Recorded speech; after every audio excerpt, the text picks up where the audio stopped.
Welcome to accountant basic skill channel. आज मैं lecture लेने वाला हूँ basic accounting concept for any accounting software. दोस्तों आप देखेंगे इंडिया में बेस्ट अकाउंटिंग सॉफ्टवेयर जो मैंने वेबसाइट से निकाला, तब small and medium size business को उन्होंने दिखाया था कि tally ERP 9, Bijni accounting, mark ERP 9+, quick books India, Zoho books और भी बहुत सारे सॉफ्टवेयर हैं। हाँ, और वर्ल्ड में भी बहुत सारे अकाउंटिंग सॉफ्टवेयर है। लेकिन इसमें कैसा रहता है कि यूज़र्स है ना, users can select any accounting software according to their business requirement. Okay, तो सब में क्या अकाउंटिंग कॉन्सेप्ट डिफरेंट होता है क्या? Answer is no. सब में अकाउंटिंग कॉन्सेप्ट सेम ही होता है। तो वो अकाउंटिंग कॉन्सेप्ट क्या है? ओके, वो अपने को आज अंडरस्टैंड करने हैं। तो मैंने वो अकाउंटिंग कॉन्सेप्ट नीचे दिखाए। फर्स्ट अकाउंटिंग कॉन्सेप्ट है accrual concept. There are two type of accounting method, one is cash and दूसरा है एक्रूअल बेसिस। कैश अकाउंट में क्या होता है कि ओनली रिसिट्स एंड पेमेंट रहता है, नो डेटर्स नो क्रेडिटर्स। क्योंकि इसमें क्या रहता है कि जब भी रिसिप्ट होगा तो कैश और बैंक अकाउंट डेबिट होगा, जब भी पेमेंट होगा तो कैश और बैंक पेमेंट होगा। नेक्स्ट अकाउंटिंग जो अकाउंटिंग सिस्टम है accrual basis. In the case of companies compulsory accrual basis ही होता है। इसमें क्या होता है, डेटर्स एंड क्रेडिटर आपको बुक्स ऑफ अकाउंट में शो हो जाएंगे। In the case of cash accounting कोई डेटर्स क्रेडिटर नहीं होगा, लेकिन एक्रूअल बेसिस में डेटर्स और क्रेडिटर होगा। नेक्स्ट अकाउंटिंग कॉन्सेप्ट है कंसिस्टेंसी।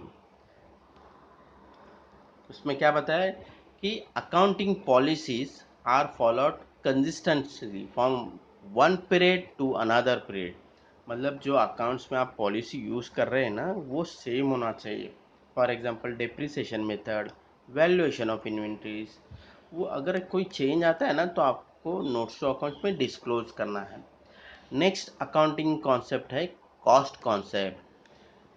कॉस्ट कॉन्सेप्ट इंडिया में जो ओरिजिनल कॉस्ट है वो हिस्टोरिकल कॉस्ट बेसिस पे रिकॉर्ड होती है, but in the case of Indian accounting standard उस पर फेयर वैल्यूएशन का मेथड कॉन्सेप्ट अप्लाई करना पड़ता है। लेकिन उसमें कार्व आउट है कि यूज़र्स हिस्टोरिकल कॉस्ट भी ले सकता है। ओके, तो historical cost means original cost. Okay, next accounting concept है डबल एंट्री कॉन्सेप्ट। बहुत इंपॉर्टेंट है। क्या है उसमें लिख बताया, every debit must have corresponding credit and every credit must have corresponding debit. तो जब भी टैली में अकाउंटिंग एंट्री करते हैं तो एक अकाउंट को आप डेबिट करते हैं और दूसरे अकाउंट का क्रेडिट करते हैं। और एक रूल है, debit the account that receives the benefit, मतलब डेटर्स में रहता है, और credit the accounts that gives the benefit, मतलब क्रेडिटर वो अपने को जो माल सप्लाई करते हैं। वापस रिपीट करता हूँ, debit the account that receives the benefit, मतलब अगर अपने डेटर्स को कोई गुड सप्लाई किया तो उसको बेनिफिट मिलने वाला है, तो वो हमेशा डेबिट होगा। Credit the account that gives the benefit, मतलब जो सप्लायर है अपने को मटेरियल प्रोवाइड कर रहे हैं और हम बेनिफिट्स ले रहे हैं। नेक्स्ट अकाउंटिंग कॉन्सेप्ट फिफ्थ है एंटिटी कॉन्सेप्ट। उसमें क्या है, business is separate identity from its owner, मतलब पर्सनल एक्सपेंसेस यहाँ पे बुक करना नहीं है, only business related expenses book करना है। Next important accounting concept is going concern.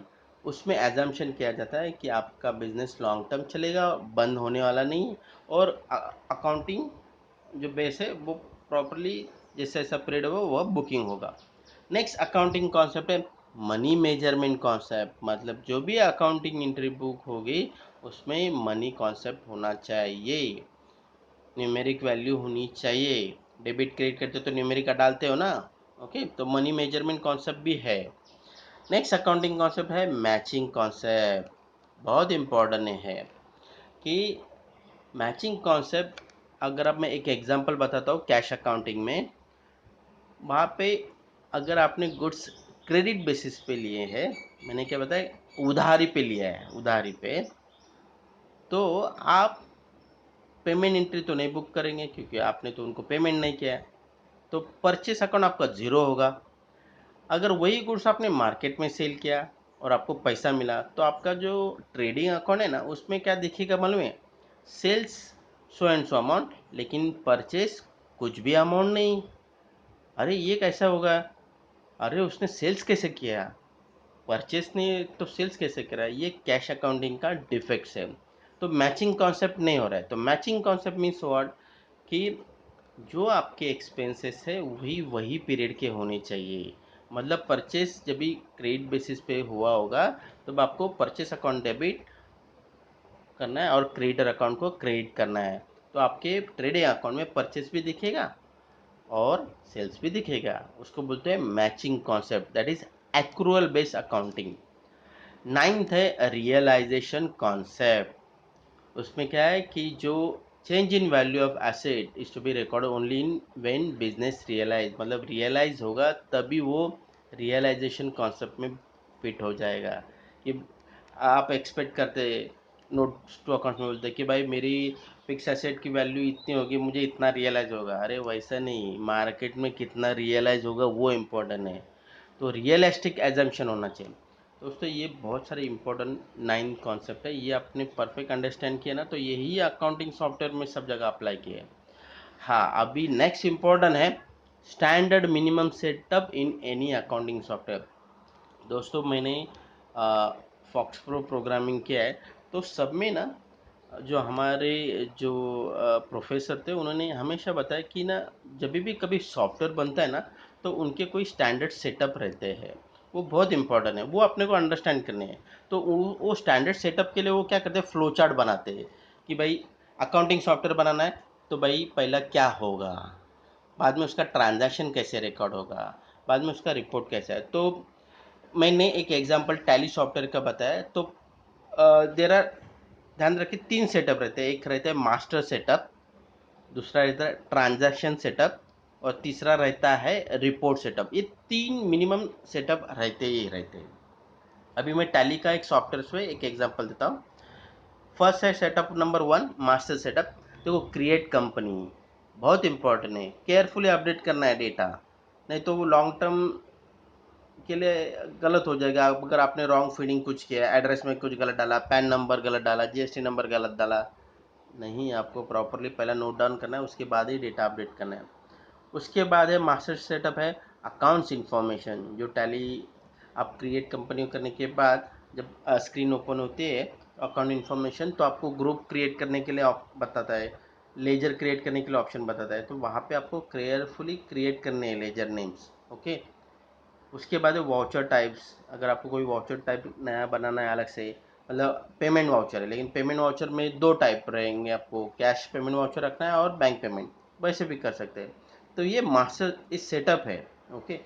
अभी फॉर एग्जांपल देखिए, यहाँ पे सिंगल ग्रुप या मल्टी ग्रुप, ओके। और बाद में आके सिंगल लेजर या मल्टीपल लेजर, मतलब बहुत सारे लेजर आपको एक ही साथ क्रिएट करने हैं, ओके। ग्रुप का ये ग्रुप में क्या होता है कि ग्रुप के अंदर आपको लेजर शो करने पड़ते हैं। तो ये ग्रुप का अंडरस्टैंडिंग, ये मास्टर सेटअप है।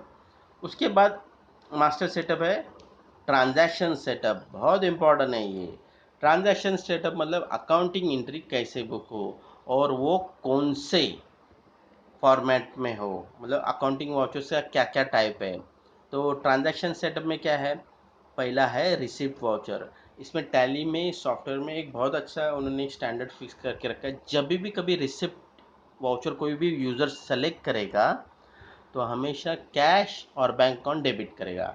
वो एंट्री ऐसा भी नहीं करेगा, अगर आपने दूसरा लेजर यूज़ किया वो पॉपअप करेगा, अरे आपने रिसिप्ट एंट्री बोल रहे हैं तो कैश और बैंक अकाउंट डेबिट होना चाहिए, तो इमीडिएटली वो अलर्ट कर देगा। पेमेंट में भी वैसा ही उन्होंने कॉन्सेप्ट रखा है कि अगर आप पेमेंट करते हो तो हमेशा कैश और बैंक अकाउंट क्रेडिट होना चाहिए। कॉन्ट्रा में भी वैसा है, वहाँ पे भी स्टैंडर्ड फिक्स रहता है कि कैश और बैंक आइदर डेबिट और क्रेडिट रहता है। जर्नल डिप्रिसिएशन की एंट्री बुक करनी है तो जर्नल वाउचर होता है। परचेस, जब आप क्रेडिट पे परचेस करते हो तो परचेस वाउचर सेलेक्ट किया जाता है। सेल्स, जब आप सेल्स बुक करते हो तो sales voucher. Debit note, credit note, मतलब परचेस रिटर्न है, सेल्स रिटर्न है, तभी वो debit note credit note use करते हैं। रिवर्सिंग जर्नल मतलब जो ऑलरेडी जर्नल बुक किया है वो इसका ही आपने एक रिवर्स किया है। ओके, ये अकाउंटिंग वाउचर है। और भी उन्होंने अदर वाउचर्स के ऑप्शन रखे, परचेस ऑर्डर्स, सेल्स ऑर्डर्स, जिसका अकाउंट्स में कोई इफेक्ट नहीं देते, ओनली फॉर रिपोर्टिंग पर्पज है। तो ये मैंने कौन सा आपको सेटअप बताया, ये है ट्रांजैक्शन सेटअप। यही सब जगह आपका अकाउंटिंग सॉफ्टवेयर में रहेगा। ओके, तो उसके बाद है इम्पोर्टेंट है, वो है रिपोर्ट सेटअप। कि भाई एक बार मास्टर सेटअप हो गया, ट्रांजैक्शन सेटअप हो गया, तो आपको रिपोर्ट क्या चाहिए, मतलब आपको क्या फाइनल आउटपुट चाहिए। तो बैलेंस शीट मुझे चाहिए, प्रॉफिट एंड लॉस चाहिए, स्टॉक समरी चाहिए, रेशो चाहिए, डिस्प्ले ट्रायल बैलेंस है, डे बुक है, अकाउंट बुक्स है, स्टेटमेंट ऑफ अकाउंट है, इन्वेंट्री बुक है, स्टेटमेंट ऑफ इन्वेंट्री है। ये बहुत सारे रिपोर्ट्स बनते हैं। तो मतलब आपका अगर मास्टर सेटअप परफेक्ट हो और ट्रांजैक्शन सेटअप परफेक्ट हो तो आपको ये रिपोर्ट परफेक्ट मिलेंगे। ओके, उसके बाद और भी एक सेटअप है अकाउंटिंग फीचर टैली सॉफ्टवेयर में, जहाँ पे जनरल मतलब F11 करके करते हैं, जनरल है, आउटस्टैंडिंग मैनेजमेंट है, कॉस्ट और प्रॉफिट सेंटर्स है, बजटिंग है, बैंकिंग फीचर्स है, अदर फीचर्स है। ओके, उसके बाद है इन्वेंट्री फीचर्स।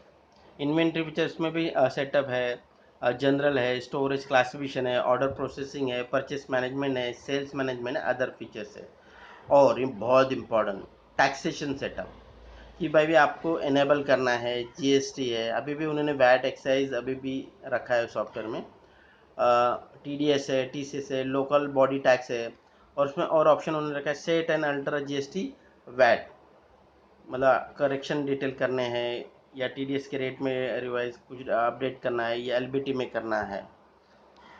नेक्स्ट है गोल्डन रूल्स ऑफ अकाउंटिंग, बहुत इम्पोर्टेंट है। इसमें सब अकाउंटिंग एंट्री, मतलब आपका जो ट्रांजैक्शन सेटअप है वो इम्पोर्टेंट है, वो इसके बेस के ऊपर है। गोल्डन रूल्स ऑफ अकाउंटिंग क्या बताता है कि पर्सनल अकाउंट्स के लिए रूल क्या है, debit the receiver and credit the giver. And दूसरा है रियल अकाउंट्स में debit what comes in and credit what goes out. तीसरा है nominal accounts, debit expenses and losses and credit gains और इनकम। तो सब पहला एक्सप्लेन करता हूँ मैं। Personal account, debit the receiver, मतलब जब भी आप सेल्स करते हैं तो जो कस्टमर अकाउंट को आप डेबिट करते हैं वो हमेशा डेबिट द रिसीवर रहता है। और आगे क्या बताया मैं, क्रेडिट द गिवर, देखिए सब परचेस क्रेडिट पे आपने लिया है तो क्रेडिटर अकाउंट को आप क्रिएट करते हैं, तो तभी ये पर्सनल अकाउंट का गोल्डन रूल अप्लाई होता है। दूसरा है रियल अकाउंट्स, मतलब ये फिक्स एसेट को अप्लाई होता है। जब भी अभी कभी आप फिक्स एसेट परचेज करते हो तो डेबिट व्हाट कम्स इन, मतलब फिक्स एसेट कौन सा अंदर आपके बुक्स ऑफ अकाउंट में आया, और क्रेडिट क्या, क्रेडिट व्हाट गोज आउट, मतलब आपने कभी सेल्स किया होगा वो। ओके, तो जब भी सेल्स करते हैं एसेट तो आपको उस एसेट को क्रिएट करना पड़ता है। तीसरा है नॉमिनल अकाउंट, मतलब प्रॉफिट एंड लॉस आइटम्स क्या है, डेबिट एक्सपेंसेस है, डेबिट एक्सपेंसेस है, डेबिट एक्सपेंसेस एंड लॉसेस है। ओके, एंड क्रेडिट गेन्स और इनकम है। ओके, जब आप पीएनएल में एक्सपेंसेस डेबिट करते हैं तो हमेशा डेबिट को ट्रांजैक्शन सेटअप में आपको डेबिट में करना पड़ता है, और जब भी कभी इनकम बुक करते हैं तो वो क्रेडिट में लेते हैं, मतलब सेल्स अकाउंट आपको क्रेडिट में लेना पड़ता है। तो दोस्तों आज के लिए सिर्फ इतना ही। मुझे आशा है आपको ये अबाव कंटेंट्स अच्छे लगे होंगे। और मेरा आपको एक रिक्वेस्ट है, please don't forget to press the bell icon and subscribe my channel. Thank you.